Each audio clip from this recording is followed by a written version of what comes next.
Welcome to మానసిలో Friday special అందమే ఆనందం కార్యక్రమానికి స్వాగతం. ఈరోజు మనతో పాటు ఒక స్పెషల్ గెస్ట్ ఉన్నారు. ఖమ్మం నుండి దేశ స్థాయి వరకు మిస్సెస్ ఇండియా పోటీలో నిలిచిన Fed India founder doctor MA Farah గారు. మరి వారితో మాట్లాడి వారి విజయ రహస్యాలు, వారి గురించి మరిన్ని విషయాలను వారి మాటల్లోనే తెలుసుకుందాము. నమస్తే అండి ఫరా గారు. నమస్తే అండి. ఎలా ఉన్నారు? నేను చాలా బాగున్నాను. సో యాక్చువల్గా మామూలుగా అయితే మిస్సెస్ ఇండియా అంటే మామూలుగా మిస్ ఇండియా అని వింటూ ఉంటాము. అసలు ఈ మిస్సెస్ ఇండియా పోటీలు ఏంటి అసలు? ఫస్ట్ ఆఫ్ ఆల్ అది తెలియజేయండి మాకు. మిస్ ఇండియా అనేది మిసెస్ ఇండియా అనేది చాలా డిఫరెన్స్ అండి. ఎందుకంటే మిస్ ఇండియాలో మామూలుగా మెజర్మెంట్స్ అని లేకుంటే ఫిట్నెస్ ప్లస్ టాలెంట్ అవన్నీ ఉంటాయి. సో మిసెస్ ఇండియాలో అలాంటి ఏమీ ఉండవు. వాళ్ళ ఫిట్నెస్ చూస్తారు, కాన్ఫిడెన్స్ చూస్తారు, అండ్ వాళ్ళ ఏదో ఒక టాలెంట్ అనేది చూస్తారనమాట. ఓకే, సో మరి మీ గురించి తెలుసుకుందామా? అసలు మీ బాల్యము అండ్ మీరు ఏం చదువుకున్నారు, మీ ప్రాపర్ ఇక్కడ, మీరు ఇక్కడి నుంచి యాజ్ ఏ ముస్లింగా ఇక్కడి నుంచి దేశ స్థాయి మిస్సెస్ ఇండియా రన్నర్అప్గా వెళ్ళారు. మరి మీ ప్రయాణం గురించి కూడా మేము తెలుసుకోవాలి. ఫస్ట్ ఆఫ్ ఆల్ మరి మీ చైల్డ్హుడ్ గురించి చెప్పండి. మేము 4 సిస్టర్స్ అండి. నేను ఇంట్లో చాలా పెద్ద అనమాట. ఫస్ట్ నేను సో చిన్నప్పటి నుంచి నాకు ఒక నేషనల్ కాంపిటీషన్ చేయాలనేది ఫస్ట్ నుంచి ఉండేదన్నమాట. Okay, so miss universe Sushmita Sen madam first తన్ని నేను పేపర్లో చూశాను. సో అది నాకు మైండ్లో ఉండిపోయింది అలా. అంటే మిస్ ఇండియా అన్న, మిసెస్ యూనివర్స్, సో అలా ఒక ఇండియా అనే క్యాప్షన్ మన ఇండియా నేమ్ వస్తుంది కదా మన నేమ్ పక్కన అనేసి. సో అదొక గూస్ బంప్స్ ఫీల్ అనమాట. సో నేను కూడా చేస్తే బాగుంటుంది అనేసి అనుకున్నాను. బట్ నేను అనుకోలేదు నేను మిసెస్ ఇండియా అవుతానని అనుకోలేదు. ఇంకా పరిస్థితులు ఎలా అంటే మేము 4 సిస్టర్స్ తర్వాత మా ఫాదర్ టైలర్ అనమాట. ఎడ్యుకేషన్కి ఇంపార్టెంట్ ఇచ్చారు, కంపల్సరీగా చదవాలి అన్నారు. సో మేము చదువుకుంటూనే ఉన్నాము. అండ్ దెన్ ఒక రోజు ఒక ఛాలెంజింగ్ లాగా అనిపించింది. మీరెవరు, మీరేంటి, మీ పొజిషన్ ఏంటి అన్నట్టు ఒక ఫైనాన్స్ లాగా చూపించారనమాట. సో ఆ రోజు నేను ఆ స్టాండ్ తీసుకున్నాను. నేను ఏంటి అనేది చూపించాలి, నా ఐడెంటిటీ క్రియేట్ చేయాలని. సొసైటీ నుండి అలాంటి క్వశ్చన్స్ మీకు రైజ్ అయ్యాయి. యా, సో ఆ టైంలో అనుకున్నారు. సో మరి అంటే ఇప్పుడు ఎడ్యుకేషన్ వైజ్ కంప్లీట్ చేసి ఈ టర్నింగ్ తీసుకున్నారా? మరి ఫ్యామిలీ నుంచి ఎంత సపోర్ట్ వచ్చింది మీకు మరి ఇలాంటి డెసిషన్లో? ఫ్యామిలీలో అంటే నేను ముస్లిం కమ్యూనిటీ నుంచి ఉన్నాను కాబట్టి అబ్వియస్గా మిస్ ఇండియా అన్న మిసెస్ ఇండియా అన్న మోడలింగ్ అనుకుంటారు. But modelling is a different field. So national competition అనేది వేరు. నేను ఎందుకు మిసెస్ ఇండియాది నేను చూస్ చేశానంటే అంటే డే ఒక నైట్లో మొత్తము నేమ్ అంతా చేంజ్ అయిపోయేది ఒక నేషనల్ కాంపిటీషన్ మాత్రమే కదా. సో అలా నేను నా రికగ్నేషన్ రావాలి, అందరిలో ఒక నేమ్ అనేది రావాలి అనేసి నేను తీసుకున్నాను. సో ఓకే, సో మరి ఇప్పుడు మీరు ఇందాక అన్నారు మీరు ముస్లిం కమ్యూనిటీలో ఉన్నారు అని చెప్పేసి. సో మరి అక్కడి నుంచి ఎలాంటి విమర్శలు ఎదురయ్యాయి? అంటే ఇలాంటి కాంపిటీషన్స్కి మీరు వెళ్తున్నారు, ఫ్యామిలీ నుంచి ఇలాంటి సపోర్ట్ ఇస్తూ వెళ్తున్నారు అన్నప్పుడు కొంచెం కమ్యూనిటీకి సంబంధించి కొన్ని విమర్శలు కూడా వస్తూ ఉంటాయి, మనకి ఆబ్వియస్లీ ఉంటాయి సొసైటీలో. సో దాన్ని మీరు ఎలా ఛాలెంజింగ్గా తీసుకున్నారు, ఎలా ముందుకెళ్ళారు? మరి అదే ముస్లిం కమ్యూనిటీ ఉంటాం కాబట్టి మోడలింగ్ అనేది అనుకుంటారు. బట్ అది మోడలింగ్ అనేది కాదు అనేసి నేను నిరూపించాను అనమాట. అందరూ ఫస్ట్లో స్టార్టింగ్లో ఈవెన్ మా ఫ్యామిలీలో ఆల్సో వెళ్ళొద్దు, ఇది మోడలింగ్ ఫీల్డ్ అది ఇది అన్నారు. బట్ నేను వెళ్ళిన తర్వాత ఫ్యామిలీ అందరు సపోర్ట్ చేశారు. సో ఆ రోజు నుంచే మొత్తం చేంజ్ అయిపోయింది. అంటే ఒక అమ్మాయి తన ఐడెంటిటీని క్రియేట్ చేస్తుంది అంటే అది మన దాంట్లోనే ఉంటుంది, మనం నిరూపించే వరకు ఆగొద్దు. సూపర్ కదా అసలు. అండ్ ఇది మరి మీ పర్సనాలిటీని ఎలా చేంజ్ చేసింది? అంటే ఇలాంటి కైండ్ ఆఫ్ కాంపిటీషన్స్లో వెళ్ళినప్పుడు చాలా ఛాలెంజింగ్గా ఉంటుంది. ఎందుకంటే ఒక ఇండియాని రిప్రజెంట్ చేస్తూ ఇలాంటి పోటీలు మీరు వెళ్ళినప్పుడు అక్కడ నుంచి చాలా రీజన్స్కి సంబంధించిన వాళ్ళు, చాలా స్టేట్స్కి సంబంధించిన వాళ్ళు కూడా వస్తూ ఉంటారు. సో అక్కడ మీరు అంటే ఎలా నిలదొక్కున్నారు? అవునండి, చాలా. నేను ఒక మిడిల్ క్లాస్ ఫ్యామిలీ నుంచి, ప్లస్ ఫ్యాషన్ ఫీల్డ్లో అసలే లేను. ఒక విలేజ్ నుంచి ఉన్నా. అప్పుడు మాది ఖమ్మంలో పాండ్రంగపురం విలేజ్ అనమాట. సో ఎడ్యుకేషన్ మొత్తం మాది గవర్నమెంట్ స్కూల్లోనే అయింది కాబట్టి మేము ఫ్యాషన్ ఫీల్డ్లో అంతా మాకు అవగాహన ఉండదు. బట్ ఆఫ్టర్ మ్యారేజ్ తర్వాత ఈ మిసెస్ ఇండియా కాంపిటీషన్ అనేది కంప్లీట్గా నాది లైఫ్ మొత్తం చేంజ్ అయిపోయింది అనమాట. So life style also. So అలా ఉన్నప్పుడు అక్కడ చాలామంది స్టేట్స్ నుంచి వచ్చారు. 934 కంటెస్టెంట్స్ అక్కడ రిజిస్టర్ చేసుకుంటే ఓన్లీ 40 మెంబర్స్ సెలెక్ట్ అయ్యారు. మళ్ళీ ఆ 40లో 3 విన్నర్స్ ఓన్లీ. ఓకే. సో అలా అన్నమాట. సో అక్కడ చాలా మంది ఉన్నారు, అందరూ ప్యాషన్గా హై ఫ్యాషన్లో ఉన్నారు. నేను మామూలుగా పంజాబ్ డ్రెస్లో లైక్ నార్మల్గానే ఉన్నాను అనమాట. బట్ అక్కడ అనిపించేది వీళ్ళు ఇలా ఉన్నారు. ఆబ్వియస్గా అమ్మాయిలకు ఉంటుంది కదా, కంపేరింగ్ ఉంటుంది, వాళ్ళు ఇలా ఉన్నారు, నేను ఇలా ఉన్నాను, మరి నేను కాంపిటీషన్ విన్ అవుతానా లేదా అనేది ఫీలింగ్ వచ్చేది. బట్ నాకు అక్కడ రాజ్పూత్ సార్ అనేసి ఉన్నారు, even one of the jury. So అలా కాంపిటీషన్ ఆ రౌండ్లో, ఒక సెకండ్ రౌండ్లో టాలెంట్ రౌండ్లో చూసినప్పుడు కాన్ఫిడెన్స్ అనేది బిల్డ్ చేయండి అన్నారనమాట. సో మెయిన్ కాన్ఫిడెన్స్ అనేది అండి, దేనికైనా సరే కాన్ఫిడెన్స్ ఉంటే ఏదైనా విన్ చేయొచ్చు. ఈవెన్ మనం రాంగ్ని కూడా రైట్గా చెప్పాలంటే కాన్ఫిడెన్స్ అంటారు కదా. బట్ ఆ రోజు ఏమన్నారంటే కొంచెం కాన్ఫిడెన్స్ తక్కువ ఉందమ్మా అంటే, నాకు ఈవెన్ ఎందుకు కాన్ఫిడెన్స్ అంటే, నేను కొంచెం విలేజ్ నుంచి ఉన్నా, మిడిల్ క్లాస్ నుంచి ఉన్నా, ఇంకా హై ఫ్యాషన్ లేదని కొంచెం నాకు ఆ భయం అనేది ఉండేది అనమాట. సో దాని తర్వాత నేను ఇంకొంచెం యాక్టివ్గా పార్టిసిపేట్ చేయడం స్టార్ట్ చేశాను. సో లాస్ట్లో టైటిల్ అనేది వచ్చేసింది అనమాట. Okay, fine. అంటే అక్కడ కూడా మీకు మామూలుగా కాంపిటీటర్స్ అట్లా చాలా మంది ఉండే ఉంటారు కదా. సో ఎలాంటి కైండ్ ఆఫ్ ఎంకరేజ్మెంట్ ఉండేది మీ కో కాంపిటీటర్స్తో కూడా మీకు? నాకు ఒక ఫ్రెండ్ వచ్చి అక్కడ కలిసిందనమాట. తను కొంచెం సపోర్ట్ చేసింది, దీపిక అనే అమ్మాయి. బట్ నేను నా పిల్లలతో వెళ్ళాను అక్కడికి. ఇక్కడ నుంచి వెళ్ళేటప్పుడు ఎవరు సపోర్ట్ లేదు. ఈవెన్ మా ఫ్యామిలీ అయినా సరే వెళ్ళొద్దు, మామూలుగా అంటారు కదా ఫ్యామిలీ. నేను మా ఫ్యామిలీకి ఏదో చెప్తున్నాను కాదు, జనరల్గా ముస్లిం ఫ్యామిలీస్లో అయినా సొసైటీలో అయినా ఎవరైనా అంటారు వెళ్ళొద్దు, మ్యారేజ్ అయిన తర్వాత, పిల్లలు అయిన తర్వాత ఇదంతా ఏంటి అనేసి అంటారు. బట్ నేను చూపించాలనుకున్నాను, ఇది ఒక నేషనల్ కాంపిటీషన్. ఫస్ట్ ఇంకా ఫ్యామిలీ విషయానికి వద్దాం. అసలు ఫ్యామిలీ నుంచి కూడా ఎంత సపోర్ట్తోనే ఎవరైనా మనం అంత దూరం వెళ్ళగలం. అండ్ హస్బెండ్ సపోర్ట్ కావచ్చు, ఇప్పుడు పిల్లలు ఉన్నారు, మీరు ఇలా ఎలా బ్యాలెన్స్ చేస్తూ, అంటే ఇప్పుడు మదర్హుడ్కి వచ్చిన తర్వాత టోటల్గా మన మెంటాలిటీ అనేది చాలా చేంజ్ ఉంటుంది. ఇంటికి పరిమితం పెట్టుకోవాలంటే ఫస్ట్ వాళ్ళకి ప్రిఫరెన్స్ ఇస్తూ ఉంటాము. అట్ ద సేమ్ టైం మన గ్రేస్ని తగ్గించుకోకుండా మనం కెరియర్ని కూడా బ్యాలెన్స్ చేసుకోవాలి. సో ఇది ఎలాంటి ఛాలెంజెస్ అనిపించాయి మీకు అసలు? ఫస్ట్ సపోర్టర్స్ అంటే నా పిల్లలండి, ఫస్ట్ ఇద్దరు. సో వాళ్ళే నా బలం, వాళ్ళే నా వీక్నెస్. సో వాళ్ళు నాతో పాటు ఉన్నారు. అండ్ దెన్ తర్వాత నాకు ఒక ఫ్రెండ్ సపోర్ట్ ఇచ్చారు. ఆ సపోర్ట్తో కొంచెం నేను ముందుకెళ్ళాను. దాని తర్వాత ఫ్యామిలీ మెంబర్స్ ఆల్సో, ఇప్పటి వరకు కూడా ఇన్లాస్ అయినా ఫ్యామిలీ అయినా అందరు సపోర్ట్ చేశారు. నేను అదే అంటున్నాను, ఉమెన్కి ఎవ్రీ మెన్ ఒక ఫ్రెండ్గా అయినా, ఒక హస్బెండ్గా అయినా, ఒక ఫాదర్గా అయినా, ఒక బ్రదర్గా అయినా సరే సపోర్ట్ చేస్తే తను ఏదైనా సాధిస్తుంది. సో సపోర్ట్ అనేది కూడా చాలా ఇంపార్టెంట్. రైట్. ఎందుకంటే ఫస్ట్ మన సొసైటీ ఎలా చూసినా సరే ఫస్ట్ మనం ఫ్యామిలీ నుంచి మనకు సపోర్ట్ ఉంటే మనం ఎక్కడ దాకా అయినా వెళ్ళిపోవచ్చు. రైట్, ఇది మీ విషయంలో ప్రూవ్ చేశారు మీరు. సో మరి ఇప్పుడు మెయిన్గా మీరు ముస్లిం కమ్యూనిటీని రిప్రజెంట్ చేస్తూ బయటికి వచ్చారు. సో అలాంటి కైండ్ ఆఫ్ అమ్మాయిలు కూడా కొంచెం ధైర్యంగా ముందుకు రావాలి అంటే మీరు వాళ్ళకి ఎలాంటి కైండ్ ఆఫ్ ఇన్స్పిరేషనల్ వర్డ్స్ అనేది మీరు ఇస్తారు? ఈ రోజుల్లో ముస్లిం కమ్యూనిటీ ఇప్పుడు అంటే కమ్యూనిటీ వైజ్గా ఎవరు ఏం చూడట్లేదండి. రైట్. మన ఇండియాని ముందుకు తీసుకువెళ్ళాలి అని అన్ని కమ్యూనిటీస్ ముందుకు వస్తున్నాయి. ఎడ్యుకేషన్లో అయినా, ఎనీ ఫీల్డ్లో అయినా అమ్మాయిలు ముందుకు వస్తున్నారు. ఈ మధ్య పైలట్స్ అవుతున్నారు, సైంటిస్టులు అవుతున్నారు. ఇంకా చూస్తే ఈ నేషనల్ బ్యూటీ పేజెంట్స్లో కూడా వస్తున్నారు, మోడలింగ్ కూడా చేస్తున్నారు. మనం ఒకటి తప్పు అన్నప్పుడు అది తప్పు చేయకుండా ఉంటే అది తప్పే కాదండి. ఫస్ట్ ఆఫ్ ఆల్ అది డిసైడ్ చేసుకోవాలి. సో అది ఈవెన్ డ్రెస్సింగ్ అయినా సరే, మనం ఎంచుకున్న ఫీల్డ్ అయినా సరే, తప్పు చేయకుండా మనం ఏది చేసినా అది రైటే అవుతుంది.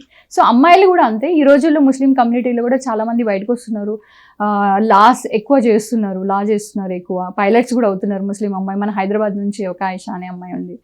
సో బాగా బయటకు వస్తున్నారు కాబట్టి నేను కూడా సపోర్ట్ చేస్తాను, నా కమ్యూనిటీ కూడా పైకి రావాలి అని, స్పెషల్లీ మన ఇండియా ముందుకు వెళ్ళాలని. రైట్. అండ్ ఒక ఎన్జిఓ సంస్థ కూడా స్థాపించారంటే ఏ మోటోతో స్థాపించారు? ఎన్జిఓ డ్రీమ్ అనేది ఫస్ట్ నుంచి ఉందండి. ఎందుకంటే మా ఫాదర్ 90sలోనే అప్పటి నుంచే తను సోషల్ వర్క్ బాగా చేశారు. అంటే ఆ టైంలోనే ఒక హెల్త్ సెంటర్ పెట్టడం, అక్షరదీపం అనే ఐడియా ఉంటుంది మీకు, అంటే స్టేట్ లెవెల్లో కూడా మొత్తం ఎడ్యుకేషన్కి బాగా సపోర్ట్ చేయాలనేసి అక్షరదీపం క్యాంపెయిన్స్ నచ్చాయన్నమాట. సో అవి చేశారు. అండ్ దెన్ నెక్స్ట్ స్కూల్స్లో ఎడ్యుకేషన్ గురించి ఒక బ్లాసమ్ స్కూల్ అని ఫ్రీ స్కూల్ పెట్టేసి ఫ్రీ ఎడ్యుకేషన్ ఇచ్చారు వితౌట్ ఫీ. ఎవరు పెడతారండి ఆ టైంలో? ఒక 4 అమ్మాయిలు, ఒక ఫాదర్, ఒక ఫ్రీ స్కూల్, ఒక హెల్త్ సెంటర్, ఎడ్యుకేషన్ గురించి బయటికి అందరినీ జనాలు తీసుకుని వెళ్ళాలి, అవేర్నెస్ ప్రోగ్రామ్ చేసేవాళ్ళు. సో అప్పట్లో నేను చూశాను, మేబీ ఆ బ్లడ్లో కూడా ఉంటుంది అంటారు కదా. సో అది అలాగే ఉండిపోయింది. మా ఫాదర్ డ్రీమ్స్ అనేవి ఫుల్ఫిల్ చేయాలి నేను, ఎందుకంటే అవి కొంత టైం వరకే కొంతమంది వల్ల అవి ఆగిపోయాయి. ఎందుకంటే ఒక సొసైటీలో మనం ముందుకు వెళ్తుంటే లాగే వాళ్ళు కూడా చాలా మంది ఉంటారు. సో మా ఫాదర్ కొంచెం హెల్త్ పరంగా ఇంకా ఈ Financial గా. వీళ్ళ వల్ల కొంచెం బ్యాక్ ఉండిపోయారు.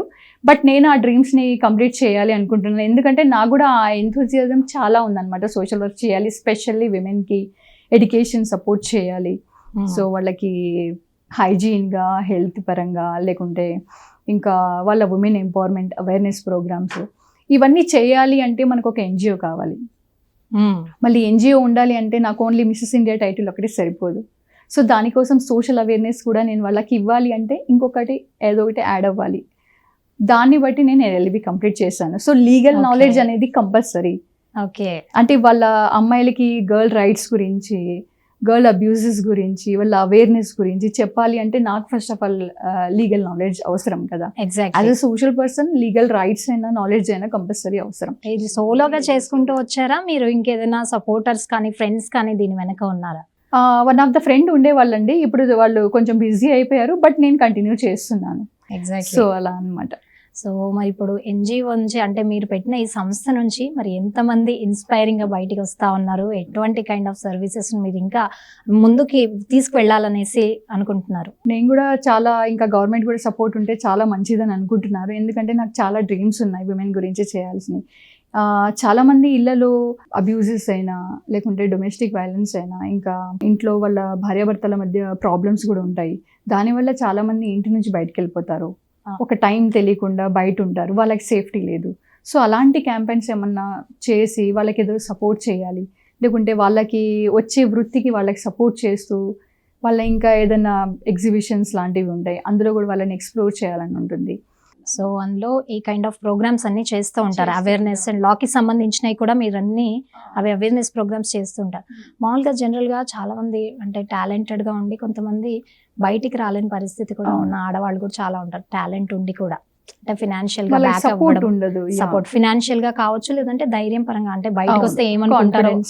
కొన్ని ఇళ్లలో ఇప్పుడు కూడా స్టిల్ గోయింగ్ ఆన్ ఏంటంటే వాళ్ళు ఇంట్లోనే ఉండాలి, మగవాళ్లే తెచ్చి పెట్టాలి అన్న అవును. కాన్సెప్ట్. వాళ్ళ అవును. టాలెంట్ ఉన్నా కూడా, కానీ నవ్వేడేస్ అది అంతా అవ్వదు అవును, ఇప్పుడున్న సిచ్యువేషన్స్ లో. అదే. సో మరి అలాంటి వాళ్ళ కోసం మరి మీరు ఎలాంటి kind of support me NGO side నుంచి ఇస్తారంటారు? ఎన్జిఓ సైడ్ నుంచి ఓన్లీ మేము అవేర్నెస్ ప్రోగ్రామ్స్ చేస్తాము. ఆ అవేర్నెస్లోనే లైఫ్ స్టైల్ ఎట్లా ఉండాలి, హెల్త్ పరంగా అయినా, ఫిట్నెస్ పరంగా అయినా అనేసి చెప్తుంటాము. అదే నేను కూడా చెప్తుంటానండి. ఇప్పుడు రిచ్ ఉన్నామా లేకుంటే పూర్ ఉన్నామా అనేసి మైండ్ కాదు. ఏ ఉమెన్ అయినా, ఏ గర్ల్ అయినా ఇండిపెండెంట్గా ఉండాలి. ఎందుకంటే ఈ రోజుల్లో మెన్ అండ్ ఉమెన్ ఇద్దరు సమానం. ఏ వృత్తిలో అయినా సరే, ఈవెన్ డ్రెస్సింగ్లో అయినా సరే, ఇంకా టాలెంట్లో అయినా సరే, ఇద్దరు సమానంగా వెళ్తున్నప్పుడు మనల్ని ఒకళ్ళు పోషించాలా, మనల్ని మనం పోషించుకోలేమా? అప్పుడే మనం అంటే ఇండిపెండెంట్గా ఉండాలి ప్రతి ఉమెన్. సో తను తన ఐడెంటిటీని కంపల్సరీగా క్రియేట్ చేస్తే తను ఫినాన్షియల్గా ఇండిపెండెంట్ ఉంటుంది. సో తను ఎవరికి బర్డెన్ అవ్వదు. ఒక బ్రదర్, ఒక ఫాదర్, ఒక హస్బెండ్ మీద తను ఆధారపడి ఉండాలి అనేది రాంగ్. ఓకే. సో అలా. సో ఎందుకంటే ఇప్పుడు ఇందాక మీరు మిస్సెస్ ఇండియా అని చెప్పారు, రిప్రజెంట్ చేశారు. యాజ్ ఎ మదర్గా మీరు ఇండియా తరఫు నుంచి రిప్రజెంట్ చేస్తూ వచ్చారు. ఇలాగే చాలామంది కూడా వాళ్ళు పెళ్లి కాకముందు జాబ్స్ చేసుకోవడమో, వాళ్ళు ఇష్టం వచ్చినట్టు ఏదైనా వర్క్ చేసుకోవడమో చేసుకున్నా ఇండిపెండెంట్గా, పెళ్ళైన తర్వాత ఒక లైఫ్ వచ్చిన తర్వాత ఫుల్ స్టాప్ పెట్టేస్తూ ఉంటారు. సో అలాంటి వాళ్ళు కూడా చాలామంది మనం చూస్తూనే ఉంటాం. సో అలాంటి వాళ్ళకు కూడా మీలాంటి వాళ్ళు చాలా ఇన్స్పైరింగ్గా కూడా ఉండాలి. అండ్ ఇంకొకటి, ఇప్పుడు మనము లేడీస్ పరంగా కూడా తీసుకుంటే, ఇప్పుడు మీరు ఇన్ని సేవలు చేస్తూ వస్తున్నారు కదా, ఇంకా ఎలాంటి కైండ్ ఆఫ్ థింగ్స్ తీసుకురావాలంటారు యువతలో కావచ్చు? ఇంకా చాలా మంది పిల్లలు ఎక్కడెక్కడ నుంచి యూత్ వెరీ ఇంపార్టెంట్ అండి. అవును, ఎందుకంటే యూతే మన నెక్స్ట్ ఫ్యూచర్ జనరేషన్ కాబట్టి, స్పెషల్లీ అమ్మాయిలు బాగా చదవాలి, వాళ్ళ సేఫ్టీని కూడా వాళ్ళు చూసుకోవాలి, వాళ్ళ బౌండరీస్ అనేది వాళ్ళకి తెలవాలి. బట్ ఎడ్యుకేషన్ అనేది ఆపొద్దు. ఇంకా పేరెంట్స్ ఆల్సో ఒకసారి పెళ్ళి అయిపోయింది కదా, పిల్లలు ఎలా ఉన్నారు అనేసి వదిలేయకూడదు. చూడాలి వాళ్ళ లైఫ్లో ఏం జరుగుతుంది. ఎందుకంటే 9 months కడుపులో పెట్టుకున్నప్పుడు ఒక 20 years తర్వాత పిల్లల్ని ఎలా వదిలేస్తారు మ్యారేజ్ తర్వాత? That's wrong. సో మన పిల్లలు ఎప్పటికీ మనకి ఆ కడుపుతో పేగుతో బంధం ఉంటుంది అంటారు కదా, సో అది డెత్ వరకు కూడా ఉంటుంది. పిల్లలు బాధపడుతుంటే మనం హ్యాపీగా ఉండలేము. సో ఎవ్రీ పేరెంట్ కూడా పిల్లల్ని కూడా చూసుకుంటూ ఉండాలి. ఇంకేదో చిన్న ఏజ్లో పిల్లలతో పాటు తప్పులు జరుగుతాయి, ఆ తప్పు జరిగిందని పిల్లలకి ఎడ్యుకేషన్లో కూడా ఆపేస్తారు, అక్కడ వరకే ఆపేస్తారు, పెళ్లి చేసేస్తారు. బట్ వెయిట్ చేయండి, వాళ్ళకి ఇమ్మెచ్యూర్ ఉంటారు. ఒక 20 వరకు కూడా వాళ్ళకి మైండ్ సెట్ అనేది కరెక్ట్గా ఉండదు పిల్లలకి, అందుకే వాళ్ళని మైనర్స్ అంటాం. సో కంపల్సరీగా పేరెంట్స్ సపోర్ట్ అనేది అమ్మాయిలకైనా అబ్బాయిలకైనా ఒక ఏజ్ వచ్చే వరకు ఉండాలి. దాని తర్వాత వాళ్ళు ఒక ఏజ్ వచ్చిన తర్వాత వాళ్ళు సెల్ఫ్గా ఆలోచించగలుగుతారు, ఒక పొజిషన్ కూడా వస్తారు. ఒక్క అమ్మాయిలో ఇంకొక అమ్మాయితో కంపేర్ చేసుకునే సవాలే లేదు. ఒక్కొక్క అమ్మాయిలో టాలెంట్ అనేది డిఫరెంట్గా ఉంటుంది, ఎందుకంటే తనలో ఉన్న అదొక పవర్ అనమాట. సో తనే ఆ పవర్ని తనే గుర్తించాలి, ఇంకెవరు హెల్ప్ చేయరు. మనం అన్నం తినకపోయినా ఇంకెవరు వచ్చి అడగరు. అవును. సో మరి అలాంటప్పుడు తన టాలెంట్ని తనే బయటికి తీయాలి. బట్ ఆ టాలెంట్ని తీసి తన కాన్ఫిడెన్స్తో హార్డ్ వర్క్ చేస్తే ఆ టాలెంట్ బయటకు వచ్చేసి తనకు ఒక సక్సెస్ వేలో వస్తుంది. సో ఇన్స్పిరేషన్గా ఉంటుంది. సో అవన్నీ ఉండాలి అంటే ఫస్ట్ మైండ్ సెట్, ఆ కాన్ఫిడెన్స్, తన్ని తను బిలీవ్ చేసుకోవడం, ఇది ఇంపార్టెంట్ అనమాట. ఎప్పుడైతే తనని తను బిలీవ్ చేసుకుంటుందో ఆ రోజే తన మైండ్ సెట్ అనేది చేంజ్ అవుతుంది. సో ఒక్కసారి పెళ్ళి అయిపోయింది, లేదా ఎడ్యుకేషన్ ఆగిపోయింది, లేదా ఇంకేదో నాకు లైఫ్లో ప్రాబ్లం అయిపోయింది కాదు. ఏ స్టేజ్లో అయినా మనం మనల్ని నిరూపించుకోవచ్చు. అంటే మనం ఏం చేయాలనుకున్నది మనకి ఖచ్చితంగా క్లారిటీ ఉండి తీరాలి. అప్పుడైతే మనల్ని, ఎందుకంటే నేను కూడా అనుకోలేదు మిసెస్ ఇండియా అవుతాను, నేను అనుకోలేదు. నాకు కూడా అందరు అమ్మాయిలాగా హస్బెండ్ మంచిగా ఉండాలి, పిల్లల్ని చూసుకుంటాను, ఇంట్లో ఉంటానని అనుకున్నాను. బట్ ఈరోజు మొత్తం చేంజ్ అయిపోయింది. ఈరోజు బయటకు వెళ్తే సెల్ఫీస్ ఉంటాయి, ప్రోగ్రామ్స్ గెస్ట్గా పిలుస్తారు, ఇంకా ఇవంతా లైఫ్ చేంజ్ అయిపోయింది. అంటే మన లైఫ్లో రాసి పెట్టి ఉంటుంది అనేది ఓకే, బట్ కొన్ని మనమే రాసుకోవాల్సి ఉంటుంది. ఎగ్జాక్ట్లీ. మరి అవి రాసుకోవాలంటే మనం నించోవాలి కదా, మన గురించి మన స్టాండ్ మనమే తీసుకోవాలి, మన స్టోరీ మనమే రాసుకోవాలి. మన స్టోరీకి మనమే హీరో కాబట్టి మన స్టోరీ మనమే రాసుకోవాలి. ఎవరైతే మన సొసైటీ ఎవరైతే మనల్ని బ్యాక్ చేస్తున్నారో, ఎవరైతే మన కాళ్ళు లాగాలని చూస్తున్నారో, బట్ ఆగొద్దు. రైట్. ఆ బాధలు, ఆ కన్నీళ్ళు, అవన్నీ సక్సెస్లో చూపించాలి. మీరు ఒక 4 గోడల మధ్య ఏడవండి, నో ప్రాబ్లం. 4 గోడల మధ్యలో కష్టపడండి, నో ప్రాబ్లం. బట్ మీకు వచ్చిన సక్సెస్ సొసైటీ మొత్తం ఎంజాయ్ చేస్తుంది. రైట్. ఫరా గారు, యాక్చువల్గా చాలామంది ఏమేంటంటే వాళ్ళకి టాలెంట్ ఉన్నా సరే ఎంతసేపు పక్కన వాళ్ళు ఎవరైనా కొంచెం వీళ్ళని తొక్కాలని చూసినా కూడా పక్కన వాళ్ళ వల్ల నేను ఇది చేయలేకపోయాను, నేను ఇది అచీవ్ చేయలేకపోయాను, వీళ్ళ వల్లే అని రీజన్స్ చెప్పుకునే ఆడవాళ్ళు కూడా చాలా మంది ఉన్నారు. సెల్ఫ్ గా ఎదిగే వాళ్ళు ఉన్నారు, అండ్ పక్కన వాళ్ళని లాగే వాళ్ళు కూడా ఉన్నారు. ఎందుకంటే వాళ్ళు వాళ్ళని కంపేర్ చేసుకుంటారు. వాళ్ళు వాళ్ళ ఆ పొజిషన్ లో వాళ్ళు సమానంగా ఉండరు వాళ్ళు. సో అందుకే అలా చేస్తారు. అయితే నేను అడిగే పాయింట్ ఏంటంటే, ఎంతసేపు ఒకవేళ మనకు ఫ్యామిలీ సపోర్ట్ ఇవ్వాలనుకున్నా కూడా సిచ్యువేషన్స్ ఒక్కొక్కసారి సపోర్ట్ చేయకుండా, ఫ్యామిలీ నుంచి కూడా ఒకవేళ వాళ్ళకి ఇవ్వాలి అనుకున్నా కూడా వీళ్ళు ఎంతసేపు పక్కన వాళ్ళని బ్లేమ్ చేస్తూ ఉంటారా? అది ఎంతవరకు కరెక్ట్ అంటారు? అంటే మన క్లారిటీ మిస్ అయినందుకు మనం అవతల వాళ్ళని బ్లేమ్ చేస్తామంటారా? అండ్ లేకపోతే మన లోపల సెల్ఫ్ కాన్ఫిడెన్స్ తక్కువ ఉండి మనం అలా బ్లేమ్ చేసి మనం ఏం చెయ్యకుండా అలాగా ఖాళీగా ఉంటామంటారా? ఎట్లా అంటే ఇప్పుడు 2 types ఆఫ్ పీపుల్స్ ఉంటారు. ఒకళ్ళు సక్సెస్ గురించి ఆలోచిస్తూ ముందుకెళ్ళాలనుకుంటారు, ఇంకొకళ్ళు వాళ్ళని పక్కనే ఉండి వాళ్ళని లాగాలని చూసేవాళ్ళు ఉంటారు. బట్ అవతల వాళ్ళు జాగ్రత్త పడాలి. సరే ఒకసారి వాళ్ళతో అయిపోయింది, సెకండ్ టైం అయిపోయింది, థర్డ్ టైం అయినా జాగ్రత్త పడాలి. ఎందుకంటే లాగే వాళ్ళు ఉంటారు కానీ మనల్ని మంచిగా ఉండమని ఎవరు చెప్పరు. ఎగ్జాక్ట్లీ. సో మరి అలాంటి వాళ్ళు ఉన్నప్పుడు మనమే జాగ్రత్త పడాలి. ఇంకొకటి మీరు క్వశ్చన్ ఏమన్నారు ఇప్పుడు? ఇందాక చెప్పాను, మనకు ఒకవేళ సెల్ఫ్గా ఒక అమ్మాయిగా లేకపోతే ఒక మహిళగా ఒక యువతిగా ముందుకు వెళ్ళాలని ఉన్నా కూడా సరిపోదు. కాన్ఫిడెన్స్ అని కాకుండా పక్కన వాళ్ళ మీద బ్లేమ్ చేస్తాం. నాకు టైం సరిపోవట్లేదు, మీరు నన్ను ముందుకు వెళ్ళనివ్వట్లేదు, పిచ్చి పిచ్చి కారణాలు అని చెప్తుంటారు. లైక్ ఎట్లా అంటే ఈ రోజు కాదు రేపు చేద్దాంలే, పరిస్థితులు సరిగా లేవు, వీళ్ళు నాకు సపోర్ట్ చేయట్లేదు, వాళ్ళు నాకు సపోర్ట్ చేయట్లేదు అంటారు. మీరు ఎప్పటి వరకు మీరు నించోకపోతే మీ పరిస్థితి ఎట్లా మారుతాయి? ఎవరో వచ్చి చెయ్యరు కదా. అది మెయిన్, అదే అంటున్నాను, మైండ్ సెట్ అనేది మన దాంట్లోనే ఉంటుంది. ఎండ్ ఆఫ్ ద డే నేను అన్నది ఏంటంటే, ఎండ్ ఆఫ్ ద డే మనం కూడా పక్కన వాళ్ళ మీద అనొద్దు. మన క్లారిటీ అనేది మనకి మిస్ అయినప్పుడే కదా మనం అవతల వాళ్ళని కూడా బ్లేమ్ చేస్తాం. అదే అంటున్నాను కదా, మనల్ని మనం ఫస్ట్ నమ్మాలి. Believe in your self.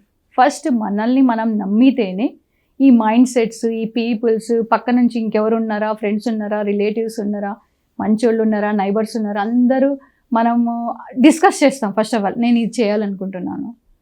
వాళ్ళకి ఎట్లుంటుంది, వాళ్ళ మీద కాంపీట్ చేయలేరు. అలా ఆ కాంపిటీషన్లో వీళ్ళు రాలేరు కాబట్టి మనల్ని లాగాలని చూస్తారు. సో ఒకళ్ళ అడ్వైస్ మీకు అనవసరం.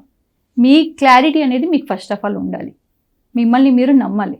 దానికి ఇంకేమన్నా సపోర్ట్ కావాలి అంటే తీసుకోవచ్చు, బట్ ఒకళ్ళు చెప్తే మాత్రం చేయడం అనేది రాంగ్. ఓకే. యా. సో మరి ఇప్పుడు ఇంత కాంపిటీషన్ ఇక్కడి నుంచి ఖమ్మం నుంచి అక్కడెక్కడికో మిస్సెస్ ఇండియా పోటీల వరకు కూడా మీరు వెళ్ళారు. సో ఇక్కడ చాలా ఛాలెంజెస్ కూడా ఉంటాయి, అంటే Yeah. From family society to the competitors వరకు. సో ఇలా మీ ప్రయాణం గురించి చెప్పండి. నా ప్రయాణం వచ్చేసి ఖమ్మంలో నాది మిస్సెస్ ఇండియా తర్వాత మంచి మంచి టైటిల్స్ ఇచ్చారండి నాకు. మిస్ ఖమ్మం అమ్మ అని, అందాల రాణి ఖమ్మం అని, ఖమ్మం అమ్మాయి అని చాలా బాగా అనిపించింది. ఒక ఖమ్మంకి నేను ఒక ఐడియల్గా ఉన్నానంటే చాలా గ్రేట్ అండి. నిజంగా నాకు ఖమ్మం ప్రజలందరూ కూడా చాలా హెల్ప్ చేశారు, సపోర్ట్ చేశారు. ఒక టైంలో ఎవరు లేకపోయినా ఒక విజన్తో ముందుకు వెళ్ళాను కాబట్టి, ఆ విజన్ అనేది నాకు కనిపించింది కాబట్టి నేను అది సాధించాను. అందుకే అందరు ఈరోజు నాతో పాటు ఉన్నారు. రైట్. సో మరి ఇప్పుడు ఖమ్మంకి మీరు అక్కడి నుంచి వచ్చిన అమ్మాయి కాబట్టి మీరు ఇంకా ఏమేమి చేద్దాం అనుకుంటున్నారు ఖమ్మం అభివృద్ధి కోసం కావచ్చు? అక్కడ మీలాంటి వాళ్ళు చాలా మంది ఉండే ఉంటారు, అలాంటి వాళ్ళకు మీరు ఎటువంటి కైండ్ ఆఫ్ సపోర్ట్ ఇద్దాం అనుకుంటున్నారు? ఖమ్మంకి ఒకటే కాదండి, నా ఇండియాలో మొత్తం కూడా చేంజ్ తీసుకురావాలనుకుంటున్నాను నేను. ఎగ్జాక్ట్లీ. ఎందుకంటే నా feed India NGO main logo క్యాప్షనే bringing smile on small step to bringing smile on faces అనమాట. ఒక చిన్న స్టెప్ ఒకళ్ళ ఫేస్లో ఒక స్మైల్ తీసుకురావాలి అని. అది హెల్ప్ అయినా కావచ్చు, ఒక అవేర్నెస్ అయినా కావచ్చు, ఒక అడ్వైజ్ అయినా కావచ్చు. రైట్. అంటే ఇప్పుడు యాజ్ ఎ లీడర్గా కాకుండా, ఇప్పుడు ఒక మనిషి యాజ్ ఎ ఫాలోవర్గా కాకుండా every one should be a leader. So అట్లాంటి లీడర్ అవ్వాలి అనుకుంటే ఎటువంటి కైండ్ ఆఫ్ క్వాలిటీస్ ఉండాలంటారు? ఎందుకంటే చాలా మందికి ఫాలోవర్స్ ఉంటారు, ఒక లీడర్ అయిన తర్వాత ఫాలోవర్స్ అందరికీ ఉంటూ ఉంటారు. But if you want to become a leader, మనకి ఎలాంటి కైండ్ ఆఫ్ క్వాలిటీస్ ఉండాలంటారు ఒక లీడర్కి? ఫస్ట్ ఆఫ్ ఆల్ మంచి మనసు ఉండాలండి. హ్యుమానిటీ అనేది వెరీ ఇంపార్టెంట్. మనం ఎంత చదువుకున్నా మన దగ్గర ఒక మానవత్వం లేదంటే వేస్ట్. కైండ్నెస్ అనేది వెరీ ఇంపార్టెంట్. హెల్ప్ఫుల్నెస్ ఉండాలి. ఈ 3 ఉంటేనే ఒక మనిషి అనేది పర్ఫెక్ట్. సో ఈ 3 క్వాలిటీస్ అనేది ఒక హ్యూమన్లో ఉండాలి. Not women, not men, not a girl, boy. Every హ్యూమన్లో కైండ్నెస్, హ్యూమానిటీ, హెల్ప్ఫుల్ నేచర్ అనేది కంపల్సరీగా ఉంటే తనే పర్ఫెక్ట్ లీడర్. చాలా బాగా చెప్పారు.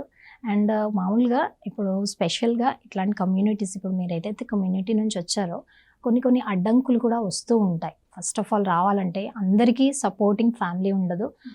ఒకవేళ ఉన్నా వాళ్ళు సక్సెస్ అవుతూ వాళ్ళు వెళ్ళిపోతూ ఉంటారు, అక్కడ కూడా హర్డల్స్ ఉంటాయి. బట్ సపోర్ట్ లేకుండా కూడా ఛాలెంజింగ్గా, ఇందాక మనం మాట్లాడుకున్నట్టు క్లారిటీ ఉంటే మనం స్టాండ్ బై తీసుకొని రావచ్చు అని. సో అక్కడ ఎలాంటి కైండ్ ఆఫ్ ఛాలెంజెస్ ఉంటాయంటారు, ఎలా ఎదుర్కోవాలంటారు? కమ్యూనిటీ పరంగా కాదండి, ఒక అమ్మాయి ముందుకెళ్తుందంటే సమాజం మొత్తం తన వెనకే నించుంటుంది. ఇంట్లో కూర్చుంటే ఎవరు పట్టించుకోరు, జస్ట్ కొంచెం బయటికి రాగానే స్టార్ట్ చేసేస్తారు.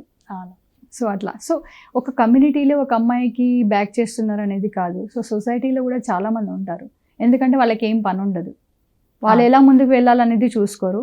అవతల వాళ్ళు ఏదైనా స్టాండ్ తీసుకుంటుంటే, అరే ఇలా చేస్తుందా, సరే తను మంచిది కాదు, అరే ఇది చేస్తుందా, తను బ్యాడ్, ఇది అవసరం ఆమెకి అనే వాళ్ళు చాలామంది ఉంటారు. కొంతమంది సెన్సిటివ్ వాళ్ళు ఏం ఆలోచిస్తారు, వాళ్ళది ఇంపార్టెన్స్ తీసుకొని వాళ్ళ మాటలు వినుకుంటూ ఏడ్చుకుంటున్నో లేకుంటే కూర్చుండిపోతారు. బట్ మీరు వాళ్ళ అండర్లో ఉన్నట్టే కదా, మీరు నించొని నిరూపించిన రోజే వాళ్ళ నోర్లు అనేవి మూతపడతాయి. సో సొసైటీలో చాలామంది ఉంటారు అలా వాళ్ళు చేసేవాళ్ళు. నేను ట్రూగా నాకు ఒక పేట్రియాటిక్ ఉమెన్ని, సో నాకు అలా కలిసి వస్తుంది. సో మరి మీ ఫుడ్ హ్యాబిట్స్, ఎందుకంటే ఎంత ఫ్లాలెస్గా ఉన్నారంటే అసలు చాలా షైనింగ్గా, చాలా చక్కగా ఉన్నారు. Thank you. సో మరి మీ ఫుడ్ హ్యాబిట్స్ గురించి కూడా చెప్పండి, అంటే ఏదైనా డైట్ ఏమైనా ఉంటుందా? యా, డైట్ అనేది ఏమి ఉండదండి. 3 పూటలా చక్కగా తినండి, మంచిగా కడుపు నిండా తినండి. కానీ చాలామంది ఈ మధ్య డైట్ అనే కాన్షియస్తో జిమ్కి వెళ్ళిపోవడం, డైట్ అనే కాన్షియస్తో జిమ్కి వెళ్ళిపోవడం, లేకుంటే ఒక పూట మానేయడం అలా చేస్తున్నారు. బట్ మీరు అక్కడ మానేసినప్పుడే మీకు అక్కడ క్యాలరీస్ అనేవి తగ్గిపోతున్నాయి. బట్ రెండో పూటలో ఏం చేస్తున్నారు, ఎక్కువ తినేస్తున్నారు. సో అలా చేయొద్దు. 3 పూటలో కంపల్సరీ తినండి. ఎవ్రీడే ఏదో ఒక జ్యూస్ అనేది ఉండాలి, ఫ్రూట్ జ్యూస్, ఏదో ఒక జ్యూస్ కంపల్సరీగా ఉండాలి. నాకు తెలిసి 2 టైమ్స్ రైస్ తినకుండా ఆఫ్టర్నూన్ రైస్ తీసేసుకొని నైట్ రోటీ తీసుకొని పొద్దున ఏదో ఒక నాస్టా, దోశ, ఇడ్లీ లాంటివి ఏదో ఉంటుంది. బట్ ఫ్రూట్ జ్యూస్ అనేది కంపల్సరీ, అట్లీస్ట్ ఒక ఫ్రూట్ అయినా తింటే హెల్త్ అనేది బాగుంటుంది. Okay.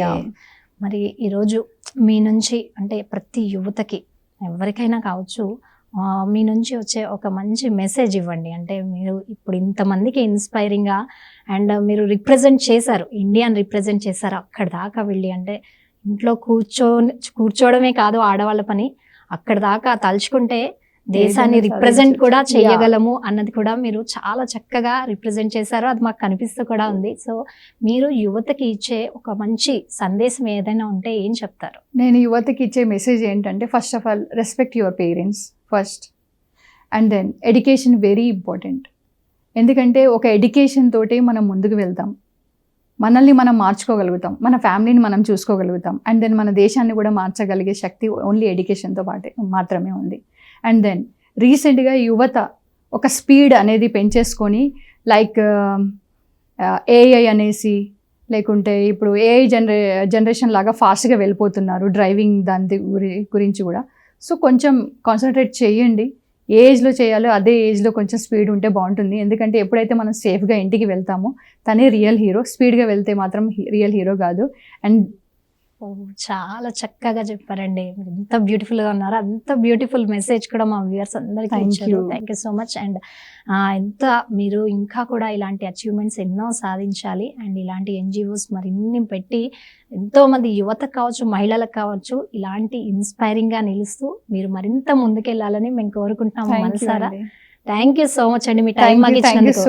Thank you so much. చూసారు కదండి, ఇది ఇవాల్టి మానసి అందమే ఆనందం కార్యక్రమం. మానసిలో మరో కార్యక్రమంలో మళ్ళీ కలుద్దాం. అంతవరకు నమస్కారం.